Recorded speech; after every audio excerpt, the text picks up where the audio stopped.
Hi, everybody. This is Eric Rousseau with the Comedy Film Festival. I am joined today by a number of lovely cast and crew members from our That's Absurd block of short films playing at Saturday, April 26th at 10:30 a.m. at the Galaxy Highland Theater. So I'm going to go around and introduce everybody. They'll mention their role in the film as well as a quick synopsis. First off, I'm going to go to, we're only in year 2 of the fest, but we're able to already have alumni joining us again. And it's the father and son duo of Tom and Bryce Mackie. Tell us a little bit about Dream Farm. Yeah, so this is my dad. And I directed and wrote the film with him. And we're excited to have played. It's about my father who's delusional, and he thinks that he lives on a farm. Yep. In a house that we live in on a plot of land that's too small to be a farm. True. So I'm trying to figure out if I should get him help or into a facility while he's trying to figure out basically what reality is. That's basically the synopsis. Which is almost a true story, basically. But yeah, hopefully we won't get there. Yeah, in real life. true. So that's it, basically. Awesome. I'm excited to talk more about it here in just a bit. Kind of in a similar vein, we also have a family unit that's a part of a crew here. We've got Lindsay and Sully Hardee, as well as Aaron Mosmeyer, excuse me, who are a part of Mr. Clown Saves a Town. Aaron, Lindsay, and Sully, introduce yourselves, please. Tell us a little bit about Mr. Clown. Mr. Clown was a kind of wacky idea for a film that I had since I think high school. That was probably like, I don't know, almost 20 years ago at this point. But yeah, I just wanted to make it a reality. So after I kind of had this short film group that I'd put together with Lindsay's help, and then maybe, what was it, like a year into that or so? We felt confident enough to move from skits into making Mr. Clown our first kind of short film, very short film, but yeah. It was great. It kind of came out of a theater group because I'm a theater person. You can see all the theater posters behind me. He was a theater kid, and so we met in a theater class that I was teaching, and it was such a fun idea. And we had already, like he was saying, worked on a lot of skits together, and we basically just bounced from area to area and almost got arrested a few times. It was great. But Mr. Clown did save the town. It's not a good idea to dress up as a clown and stand by railroad tracks with a plastic shotgun. So don't do that. It was really fun to film. How old were you at the time? 9, 10, I'm pretty sure. Like 4, 8, probably. Yeah, it was really fun to film, and it was really funny to see the finished product, and also just really, it was also like the first time I had ever cursed, and so that was kind of funny for me. Yeah, this was a few years ago. Cursed in public, let's be real. He's like my Robin sidekick kind of character. So he's like way shorter than me, and now if you see him next to me, he's like way up here. So we're so happy to be able to showcase this film. It kind of is, I think, the linchpin to this absurdity block. So we'll speak a little bit more to it here in just a little bit. But I want to highlight some of our international absurd films that we have. So we've got Seb Decter with us, who made a really awesome short called The Will. Seb, tell us a little bit about yourself and The Will. Hi there. Thank you very much for that. I'm Sebastian Decter, or Seb Decter. I wrote and directed The Will, though I should shout out my friend Aiden Barnes, who I invited to come on this, but he could not. And he shot it and edited it and basically co-directed it. But it's it's a sketch comedy film about two brothers who go to the will reading of their third late brother. feel like we could get into it more later and explain why that's funny and not depressing. 100%. It definitely it's really fun because you're really set up in a really great way for what this is, and then right out of the gate at the perfect moment it takes a sharp left. So we'll get into that here in just a few, but rounding things out for our crew here today, we have Valentin Coste from Selftape. Valentin, tell us a little bit about the movie and yourself. So I'm Valentine. I'm in Paris. It's currently 2 a.m. So if my English is who, it's normal. I co-direct Selftape with Florent Baudot. He can't make it for this meeting, but he say hello to you. So Selftape. Selftape, it's 10 minutes short films. I have the idea because it tells the story of an actor that he has to do a self-tape for casting, for a movie casting, and the shot for this self-tape will take big proportion, and this is the story of this shooting. The story of this shooting. Yeah, I mean, one of my favorite things about this is there's always this thing about comedy of like, you have to just kind of take it to the next level. You have to just keep upping the ante. And I feel like Selftape is like a masterclass in how to do this. So really excited to have you here. But while we are talking about epics and, you know, making things on the grand scale, let's throw it back to Dream Farm. Tom and Bryce, this is another little mini epic from y'all. Of course, last year we had I believe it was called Tropical Mind. Yep. And this just continues on the absurdity. Where did this idea, you know, come from? I think you alluded to maybe it's a little bit pulled from some kind of reality. Yeah, reality. Yeah, because my dad's insane anyway. You know, but no, I really just, after we made we've always made movies together for 20 years. He's always played the kind of wild character. And I just looked at him and I was like, let's make another movie. Normally, I don't just look at my dad and say, let's make a movie. It just, something will, you know, come to fruition. But I looked at him and I said, I think you could be a farmer. You know, he's not a farmer at all, but he just thought he could be a farmer. And then I thought, you know, what can we do with that? And then I think I was just driving down the road and I thought, well, what if he just thought he was a farmer and wasn't a farmer actually? And then, you know, he came up with all sorts of stuff to throw into the little short that we made, like planting a banana into the ground and watering it and stomping it into the ground. And that was all just on the fly while we filmed it. Like, I didn't know what we were going to shoot 5 seconds before we shot it. And most of that's in the movie. So a lot of it was just improvised, which is so easy to do with my dad because we know each other so well.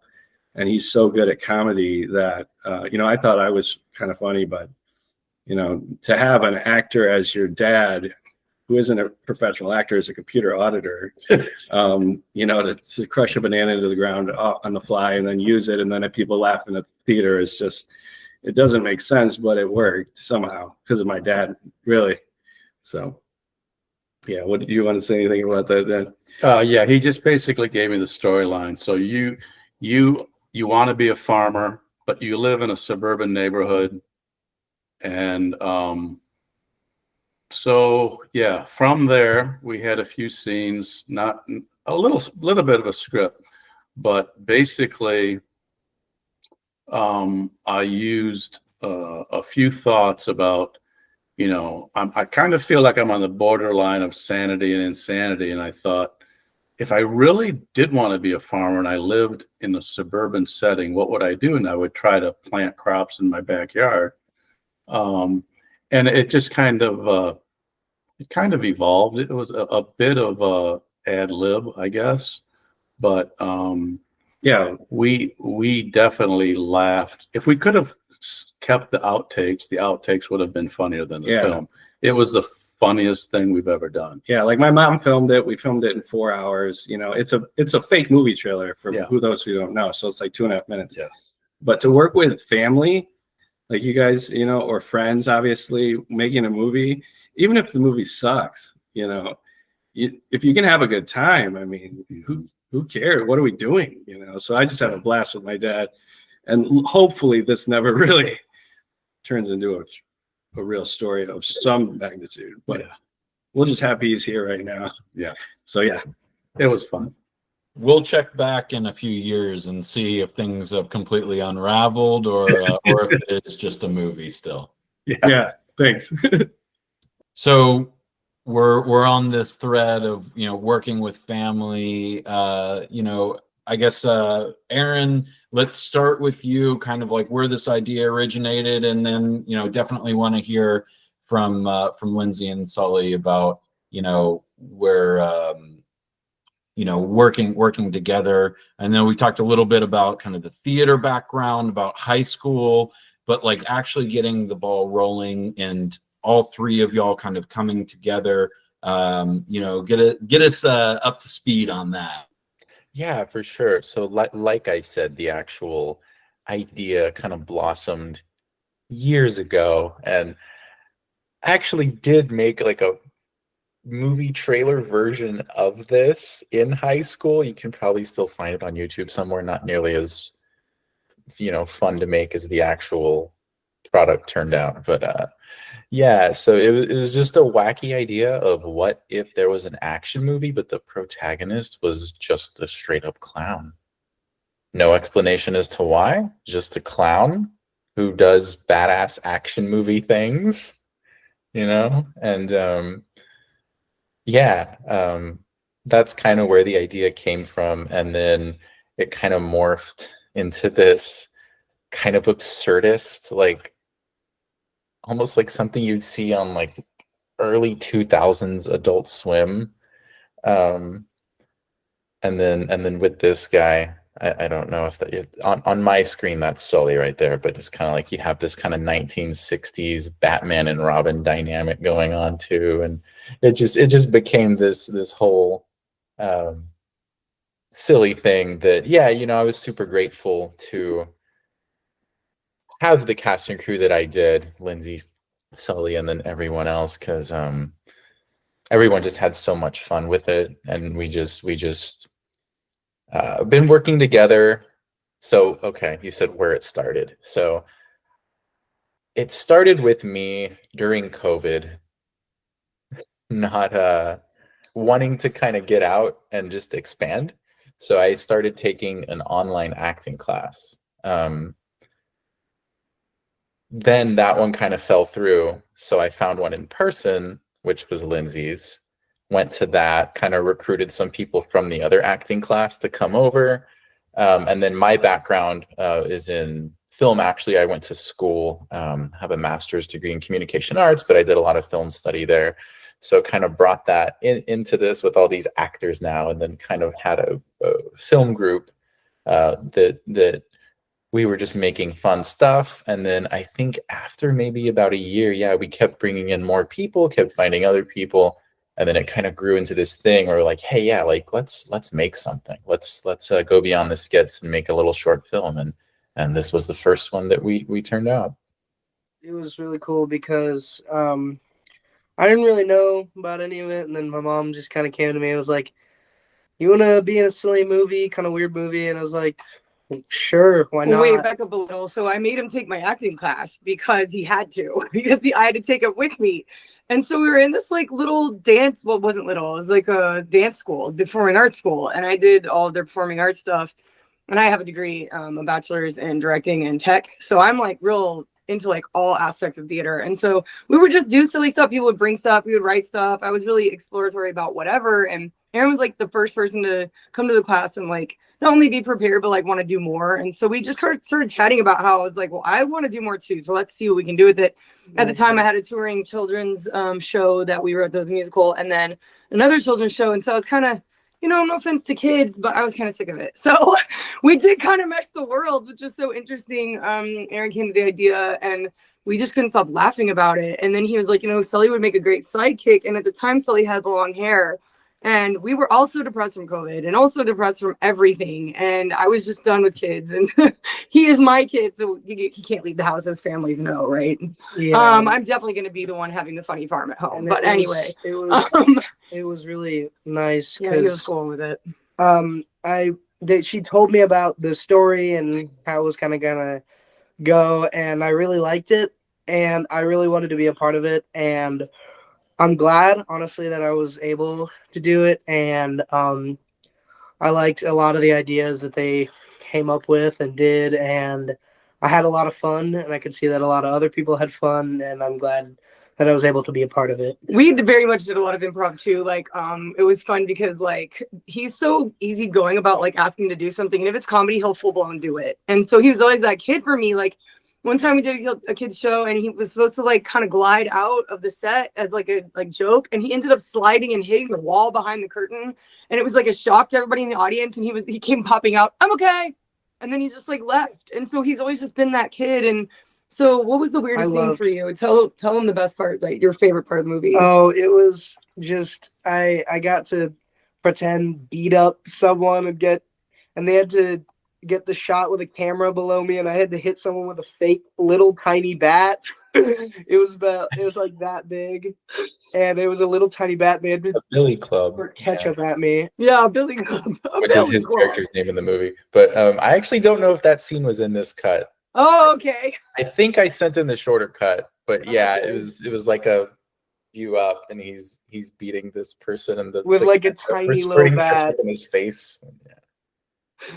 Ridiculous. But yeah, I'm really grateful too, because we ended up together finding a bunch of people, because my husband's a professional actor and Aaron had known him from another acting group, and so we just like started asking and messing around. We found makeup people, we found all kinds of people that just really came out of the woodworks, and it just goes to show the community. I mean, look at the people here, everybody seems to enjoy it. So it's always great to meet new people, and you never know what ideas might come. So it's been great. Thanks for having us.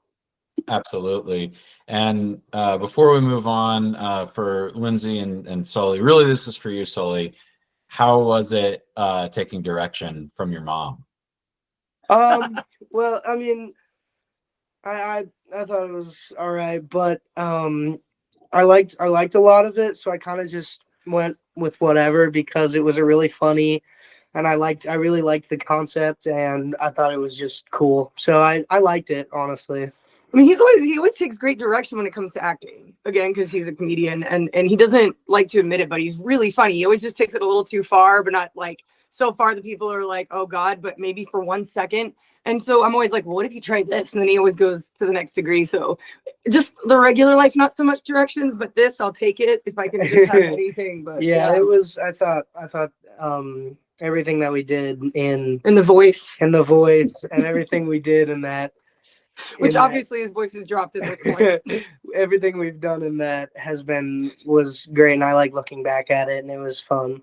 I think I was the one she actually had to stay on, because I remember her telling me at one point, it was at a point where I was having difficulty giving up delegation, and I remember her telling me, just trust me to direct you or something. And I was like, okay, you're right. And I was humbled a little bit there.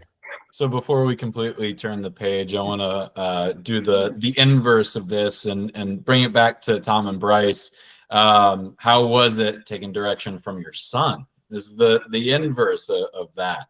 Yeah, I've taken a lot of direction from him when it comes to film, because he did go to film school in Chicago and was film directing, and I know nothing about it. And the nice thing is he would let me improv, and then he would say, let's do it again. Let's do it again. Let's do it again. Let's do it again. Why don't we do it again? Let's do it. Let's do it again. Let's do it again.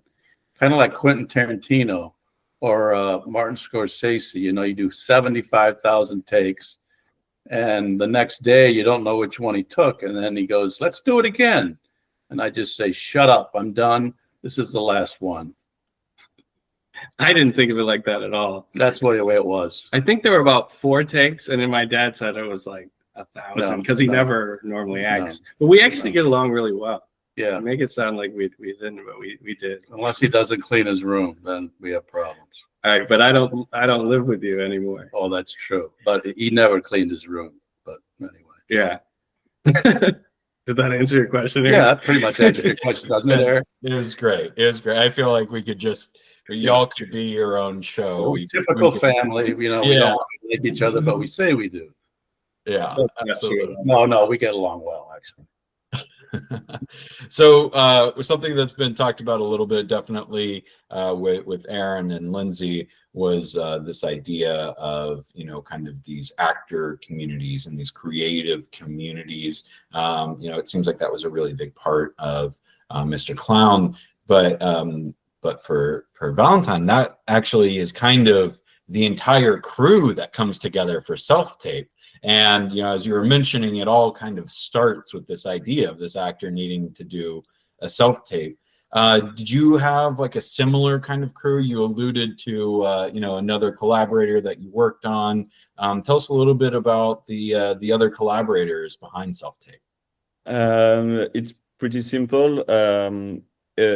Eli confirmed the main actor of the movie is a friend of mine, and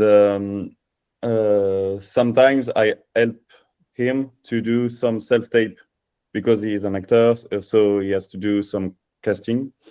And one day I just wondered if you can take advantage to have a better camera, better lights, better stuff to improve your self-tape and seduce casting director with the best video quality. And he say to me yes, and I don't know, it do something in my head, and I start to think about the story of this actor that starts with his friends in his living room, just a single camera, very, very simple, but he's a little bit mad, and he wants more and more and more. It's the word of the movie, more. And it's like that, yes. So did you ever have any in like the planning of this movie, any kind of a little bit like meta situations where you yourself kind of found yourself making it bigger than it needed to be, and you kind of like, oh, wait, maybe we scale this down? Like, was there anything like that where you were able to, you know, you knew what you wanted and you just went after it, or did you find yourself, you know, kind of parallel with that character at all? Sometimes, yes. For this project and all project, I think it's a case for all of us. You have an idea, you want to do it best, and so you try to write, you try to prepare, and in the idea come another idea, and come another idea, and one idea, it means a lot of money. So you have to connect, you have to collect money, and for collect money, you have to do some things. You have to work, and add some difficulties. So there is a point where you can't go further, but yes, each project, it's a metaphor. It's not going crazy each time, but for a few, we had to do some lot of things to achieve it. Yes. Something that's kind of been talked about a little bit, you know, Valentin, you just talked about it, and I think, you know, as well as this idea of you know, a little bit of improv, as well as like, you know, kind of like what the space means, and kind of doing some heightening. These kind of combinations I felt like were really big keys in The Will.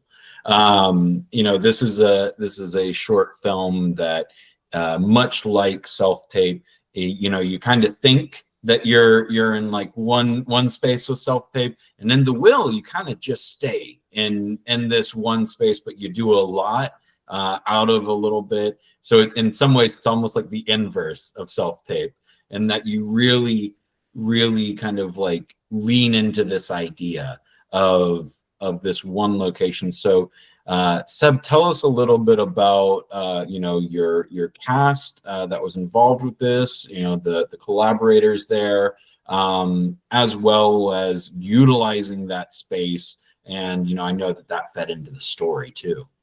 I was thinking, like, talk about community. I'm very lucky. Toronto, where I live, there are publicly funded art schools, so I got to go there, and there's like, I was in the film program, but there's the drama program, and I just got to meet a lot of actors and filmmakers and people who are interested in art. And a lot of people I know went into comedy, so I got to meet a lot of comedians and stuff. So my friend Mackie Kohlberg plays the lawyer. And then what I wanted for, you know, what I was going for is to not have everyone to be so big and absurd. I wanted to have a comedian and then have actors who at least I thought of as more dramatic. They've done all kinds of stuff, but my friends Ben and Sam, who I thought would give it that grounded quality so that Mikey would have something to play off of. And I had, you know, the script that I worked hard on with the jokes, but they definitely bounce stuff off each other, and that added a lot, especially in like the reactions. Like, I feel like the story the film is structured around a top 10 list. So some of that was kind of set in stone and like setups and payoffs throughout the list, but the reaction of the brothers and what they were able to do with that in throwing like weird things back at the lawyer and like getting angrier and staying in that real emotion where they're like genuinely offended by what's happening. I feel like that added a lot. It's one of the best parts. You mentioned the looks, that, you know, the reaction shots. I mean, those reaction shots like that makes this movie. And I think that, you know, you talk a little bit about that lawyer and, you know, the absurdity. This is a situation where, you know, and I think with all of these movies, we kind of like approach absurdity a little bit different.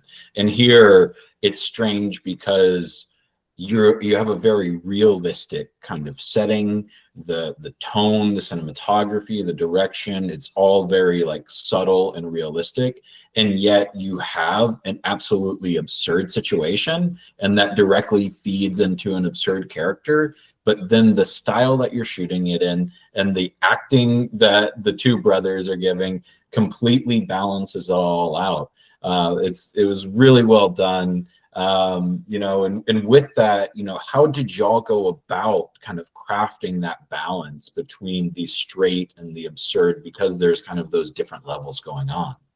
I'm not going to say this was a conscious influence, but just when you were talking about it, I was thinking about my parents showed me the Marx Brothers really young. They both watched them as a kid, you know, years after they came out. Obviously, they're not that old, but they showed them to me. And something that, like, watching them again as an adult, I think I responded to when I was a kid, is that everyone other than the Marx Brothers is playing it super straight. They got dramatic actors. And I felt like when I watched some of them, I'm watching this boring old movie, and then these guys come in and start messing with it and start like throwing stuff and whatever. And they're like, we don't care about this boring movie. We're doing our own thing.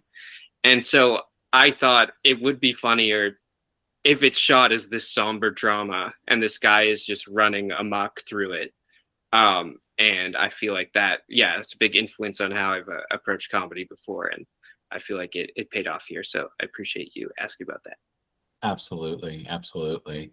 And I think something that's really great about all of these films, and it's something that we really, you know, lean into and appreciate about independent comedies, is that, you know, we don't have like premiere status, and so we do allow for films that, you know, have, you know, played at different festivals, played around town, or even, you know, are online, you know, right now, that they also have a place at this festival. So, I'm really curious, especially with kind of this specific topic, to hear a little bit from everybody about, how you navigate, comedies in a space where so much of it is about, online content. Let's start with Tom and Bryce. Y'all's film Dream Farm, as we made mention of, it's a trailer. It kind of feels like it's perfect little bite-sized content for YouTube. Is this something that y'all are going to keep doing? Obviously we had Tropical Mind last year, similar but different. How do y'all find yourself in this online kind of content space? Well, I would say, my wife and I spent $200,000 to get Bryce a film degree in Chicago, which he hasn't used. So we're hoping to get something out of it. I haven't used. I'll answer the question. Okay, go ahead. Go ahead. Yeah, I think that me going to comedy or to film school was like the best thing in the world for me, because one, I got to get out of the house, and two, I've utilized it for so many things. I mean, I made a lot of movies with my dad over the years, and that's like one of the best parts about making films. But I made films on mental health, and addiction and all sorts of other things. But the most memorable ones, are with my dad, and we put them online. We talk about that, but really, it's just at the end of the day, why am I making movies still with this guy? And my family and my mom, and I made with film crews before, but we like to put it online as on YouTube or things like that, but we don't really care about money, or if I can make another movie just to make another movie for the love of it, that's really why I'm doing it. And that's the joy of it. If there's anything else that comes with it, like in a film festival like yours, or being online and people watch it, that's just icing on the cake. Yeah, and I think the comedy part is really, it is the most fun type of short film to make. I mean, when Bryce was 16, he made a film about mental health, depression, and suicide prevention, which was distributed by a media company and is in over, I think, 300 libraries around the world. And so most of his films have been very serious, mental health related. And so when we make short films and put them on the internet or put them in film festivals, we basically just like to see how shocked our family members are with how crazy we make things. But yeah, short films, comedy, we're definitely going to do more of that because it's the funnest thing to do. Well, we love seeing them. We love showcasing them. So keep sending them our way. So kind of on the opposite end of the spectrum, Valentin and Selftape, you've got an actor who is chasing prestige with this specific director that definitely you can tell modeled after a handful of directors. For you, we're and obviously also coming from a very different type of scene in France, like what place does that online kind of content creation, where is that for you when it comes to comedy and independent film? I think it's a very good opportunity for us, as Bryce said. It permits that the movies can be viewed for a lot of people. I think 20 years ago, these things can't take place. I can talk. I can talk with you without online technology. So it's a very, very, very good progress for me. But it's not the opinion of everybody's. So it's a good opportunity. As a creator, there is some tools that permit to collaborate more with more efficiency. you can also feed yourself with a lot of content that and it's easy to take reference to work better. So I think it's all positive. So Aaron, Lindsay, and Sully, you know, if I remember correctly, what you said is like really this connection that y'all had kind of got started and built out of the COVID times, around that kind of time. So I have to imagine that the online communities and what it was to be creating kind of in a more virtual kind of space probably was key to y'all getting connected. But I won't speak for you. Tell us a little bit about that, and you know, the kind of the place that this online content has, and especially as it relates to independent filmmaking and comedy. Not with us in particular. I did have the pleasure to meet Lindsay in person at her class, but much of the cast and crew in the film I met in an online acting class. So Christian, who plays the detective, another Christian who plays the crime mime, and then there is Sarah and Marina and a few of the others. Some of them I did end up meeting from Lindsay's class as well, but there's a good chunk of people in there that I met completely online and then said, hey, come over here, and I stole them away from that class so that we could do this stuff. And yeah, the idea was, I think initially we'd started making some sketches, short little sketches that we were putting online, and we were putting them, I think, YouTube and maybe like Instagram Reels. I don't remember if Instagram did that back then, probably, but yeah, I remember we were putting them somewhere, and Mr. Clown was on YouTube for a while until I took it down probably last year for the film festival circuit started wanting to put it out there. And yeah, a lot of places won't look at it if it's online, so I took it down. And yeah, but I would like to put it back up at some point, but for now, this is it, just sending it around. Lindsay, do you have anything to add? Oh yeah, just giving all the credit to Aaron. We kind of dabbled in like doing some stuff, and kind of like he had said, taking it down, like, you know, because he had wanted to put it out there more, and I was like, yeah, and that was all him. Again, I work live theater, so I'm like always swamped, but it's awesome because he keeps coming back around with like all these great ideas, and he's just I'm a writer, and he's such a different kind of writer, and I love reading his stuff, which he can talk more about at some point if he wants to later, or with you guys. But he's a really talented all-around writer, like sci-fi, all the stuff, and so he just comes up with these really cool ideas, and like people like already kind of flock to the idea of that I have to just like get together.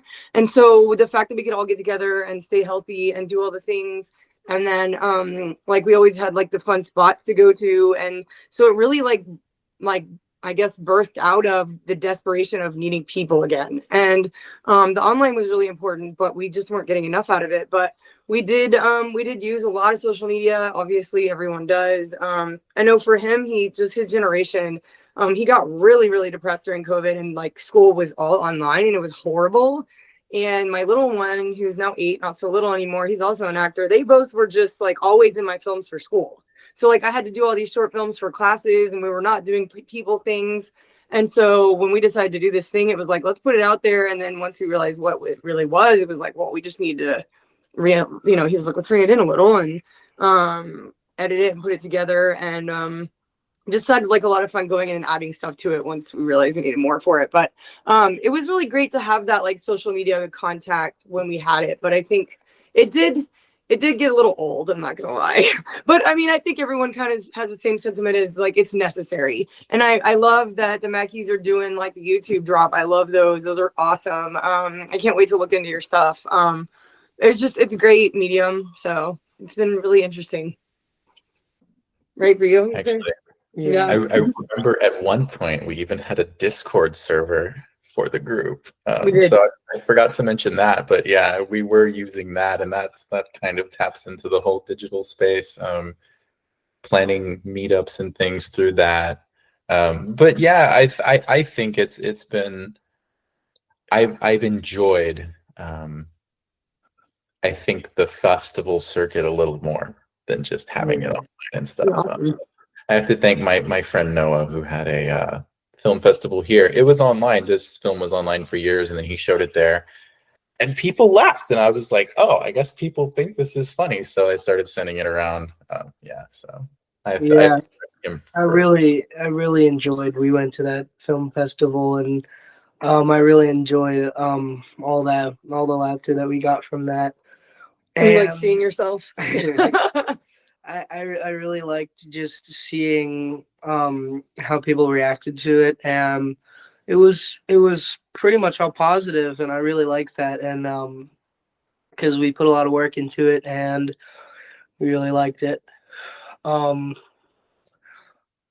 And I got to see a cool movie there when we went to the film festival. So I think it's just a really good opportunity to watch new films, see new stuff, and I really like that aspect of the film festival. And being able to see it really in person and up close, it's nice. That's really cool. And Sully, a question for you. Is this something that like you've shared with your friends? Have you invited them out to screenings? Have you showed them films online? I have when it was on YouTube, I did show one of my friends.